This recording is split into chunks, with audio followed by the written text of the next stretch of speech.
ब्राह्मण को अपना गुरु बनाए। तो जाकर के त्वष्टा ऋषि के पास गया तो त्वष्टा ऋषि जी ने कहा कि ठीक है, कोई बात नहीं, मेरे पुत्र है विश्वरूप, उसी को गुरु बना लो।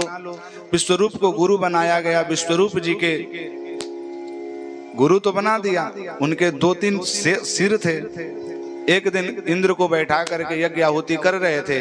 धीरे से यज्ञ देवताओं के लिए भी दे रहे थे विश्वरूप जी, और दैत्यों के लिए दे रहे थे। इंद्र ने सोचा कि धोखा दे रहे हैं, तो अपना खड्ग निकाल करके और उनका मस्तक विहीन कर दिया, मार दिया। उसको ब्रह्महत्या लगा इंद्र को। इसलिए इंद्र को जब ब्रह्महत्या पकड़ने गई तो इंद्र भाग चले। और इधर त्वष्टा ऋषि के मन में खेद हुआ कि मेरे पुत्र को गुरु बनाया और आज मार दिया। अरे राम! तो त्वष्टा ऋषि ने एक यज्ञ, अभिचार यज्ञ किया, जिससे कृत्या उत्पन्न हुई। और इनका मन में भाव तो था कि इंद्र को मारने वाला एक दैत्य जन्म ले, लेकिन स्वर भेद के कारण ऐसा दैत्य जन्म लिया जो इंद्र के द्वारा ही मारा जाने वाला था। वह वृत्रासुर था। इंद्र के साथ युद्ध हुआ और वृत्रासुर यहाँ पर इंद्र के हाथों मारा गया और भगवान का स्मरण करते हुए मरा, और भगवान से बड़ी दिव्य स्तुति गाई है। इंद्र को जो ब्रह्म हत्या का दोष लगा था, उसको अलग अलग भागों में बांटा गया। 4 भागों में ब्रह्म हत्या का बांटा गया है।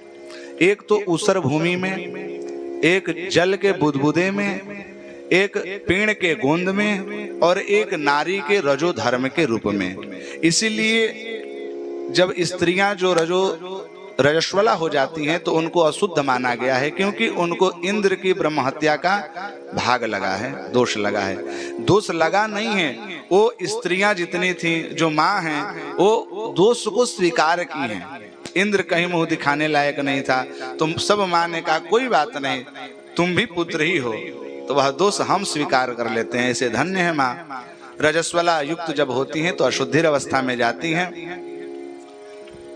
इस प्रकार से इंद्र का दोष तो विभाजित किया गया। और इधर वृत्रासुर का पूर्व चरित्र का वृतांत कहा गया। सुखदेव भगवान से परीक्षित ने कहा कि जब वृत्रासुर दैत्य था तो भगवान का मरते समय स्मरण कैसे कर लिया, तो उसके पूर्व चरित्र का उन्होंने वर्णन किया कि वह वृत्रासुर कोई दैत्य नहीं था, अपितु पूर्व जन्म में वह एक चित्रकेतु नामक राजा था। हजारों सैकड़ों करोड़ों पत्नियां बन चुकी थीं, लेकिन एक भी उसके पत्नी से पुत्र सुख प्राप्त नहीं हुआ। बड़ा दुखी रहता था, एक भी संतान नहीं। एक दिन अंगिरा और नारद जी पहुंचे उनके पास। बेचारा उदास मन से बैठा था। नारद जी ने कहा क्यों बैठे हुए ऐसे उदास? बोले कि इतनी पत्नियां हैं लेकिन पुत्र का सुख नहीं मिला। उन्होंने कोई बात नहीं, आशीर्वाद दे देते हैं, तुम्हारे घर में एक पुत्र हो जाएगा। भगवान की कृपा हुई, पुत्र हो भी गया।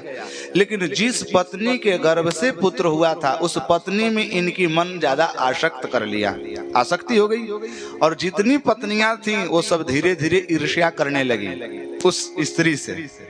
और एक दिन क्या हुआ, छोटा सा बालक 2-4 महीना का हुआ था। सारे पत्नियां मिल करके उस बालक को जहर देकर के मार दी कि जब तक जीवित रहेगा हम लोगों से कोई प्रेम नहीं करेगा। हम लोग को सब लोग बांझ समझ रहे हैं, इससे ज्यादा प्रेम करें तो इससे बढ़िया लड़कवे को मार दो। लड़का मर गया। चित्रकेतु जब आए देखे कि पुत्र मेरा मर गया, खूब रुदन करने लगे, खूब रोए। नारद जी पुनः आकर के समझाए कि बाबू ये तुम्हारा पुत्र था ही नहीं, ये तो केवल मात्र तुम्हारा प्रारब्ध बन करके आया था। चित्रकेतु समझ नहीं पाया। चित्रकेतु के सामने उस जीव को प्रकट कर दिए जो जीव मरा हुआ था अभी, वो साक्षात बालक के रूप में प्रकट हो गया। चित्रकेतु ने हृदय से लगाने का प्रयास किया तो वह जीव बोल पड़ा कि अरे चित्रकेतु, मैं तुम्हारा न पुत्र हूँ न तुम हमारे पिता हो। न जाने कस्मिन जन्मनि मह्यम मातरो पितरो भवन, न जाने कितने जन्म में मैं तुम्हारा पिता बन चुका हूँ, तुम हमारे पुत्र बन चुके हो, और आज मैं तुम्हारा पुत्र बन करके आया हूँ तो तुझे लग रहा है कि मैं तुम्हारा पुत्र हूँ। ऐसा नहीं है। ज्ञान हो गया चित्रकेतु को। दिव्य उपदेश दिए नारद अंगिरा जी ने मिल करके।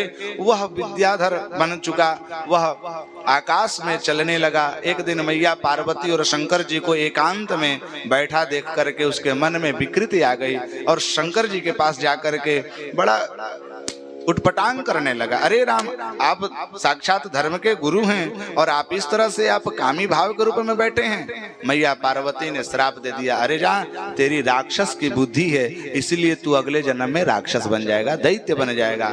वही चित्रकेतु राजा आज वृत्रासुर बन करके दैत्य बना और भगवान के धाम में चला गया। बोलिए भागवत भगवान की जय। इस षष्ठम